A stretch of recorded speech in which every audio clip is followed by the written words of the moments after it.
Welcome to PropertySMART Commercial and Industrial segment. My name is Choo. I have been a property investor for the past 16 years, even before I become a property agent. So what does this mean to you? I understand the investor mindset and I know what's going through your mind and what matters to you. I've been asked numerous times, commercial and industrial properties versus residential ones. What are the main differences? Have you ever wondered, comparing between these two, what are the loan and tax implications? What is the projected capital gain? Now, very importantly, what are my choices if I do decide to invest in one? So today, I'd like to talk about this topic, residential versus commercial and industrial properties. What are the 5 main differences? Let's go. Number 1, ownership. It is common that when we buy a residential properties, we want to do so under our personal name. Of course, you can choose to buy under an entity that will have different implications on you. On the flip side, for commercial and industrial properties, it is common for people to buy under a personal name in the past when GST was at a lower percentage. And in today's context, it is much more common for us to buy under a company name, which include sole proprietorship, limited liability, or private limited companies. Number 2, loan. It is common that for residential properties, your LTV or loan to value in short is 75%. And if you're taking a second property loan, it will be at 45%. You must be thinking, in that case, you must have a lot of down payment cash, isn't it? True.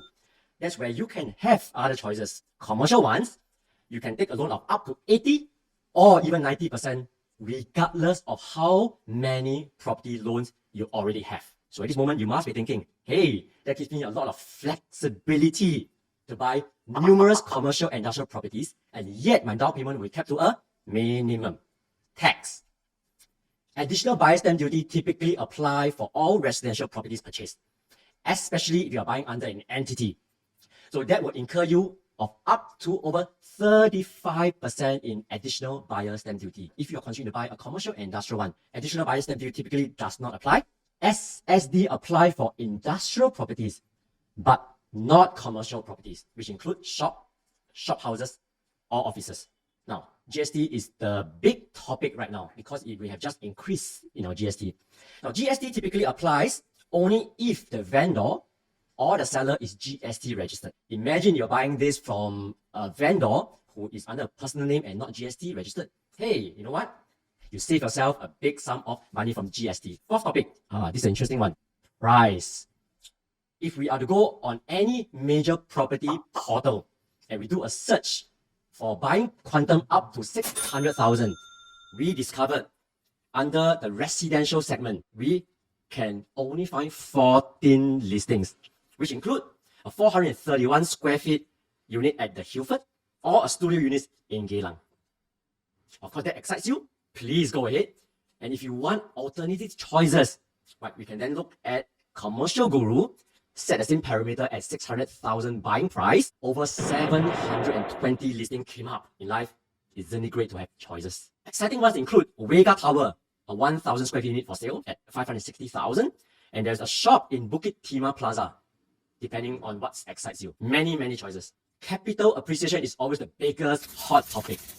Whatever we buy, we always want our price to go up, don't we? If we go back in time to 2007, as you are listening to me right now, we're sitting on the fence and we're trying to make a decision. Going on the left, you want to buy a residential, or go on the right, you buy a commercial and industrial properties. And today you have the hindsight to examine data so that we are able to crystal ball into the future and make better discerning decision. Let's do it together. Now, looking at the first table, on the x-axis is time from 2007 to all the way up to 2022, 15 years. And on the y-axis is the price per square foot. You would have realized that price has indeed gone up by 67% across 15 years. Is this big enough magnitude to let you feel excited? I leave it to you to decide. Once again, if we look at a like-for-like comparison between data across 15 years for industrial properties, which include warehouses, business 1 and business 2, light or heavy industry factories, the numbers speaks a different story. The price increase is 103%. Big difference?